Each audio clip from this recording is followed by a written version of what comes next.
মুখ্যমন্ত্ৰী ডাঙৰীয়াই যে এই অলপ আগতো আমাক যোগাযোগ ৰাখিছে মুখ্যমন্ত্ৰী ডাঙৰীয়াই। মুখ্যমন্ত্ৰী আমাৰ বেয়া লাগিছে, কিয় কওকচোন? এতিয়া মুখ্যমন্ত্ৰীৰ উজনিৰ প্ৰতি বেছি মৰম।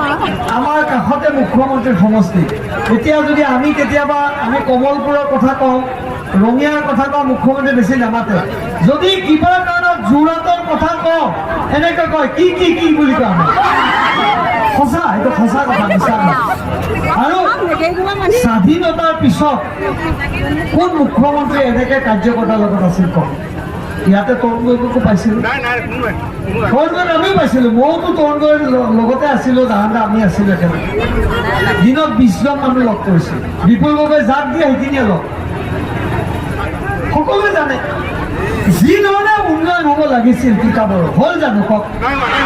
কেতিয়াবা জালুকবাৰী যাব, মই আপোনালোকক ক'ব নাপায়, জালুকবাৰী পথাৰলৈ যোৱা ৰাস্তাও পকাৰ। মই আপোনাক এইখিনিয়ে ক'ম। কেতিয়াবা আপোনালোকে যাব জালুকবাৰী।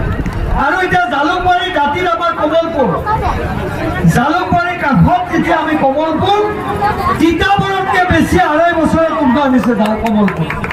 আৰু এইজন মুখ্যমন্ত্ৰী, যিজন মুখ্যমন্ত্ৰীক আপোনালোকে সকলোৱে জানে, যি কয় সেইটো আখৰে আখৰে পালন কৰে, হয়নে নহয় কওক?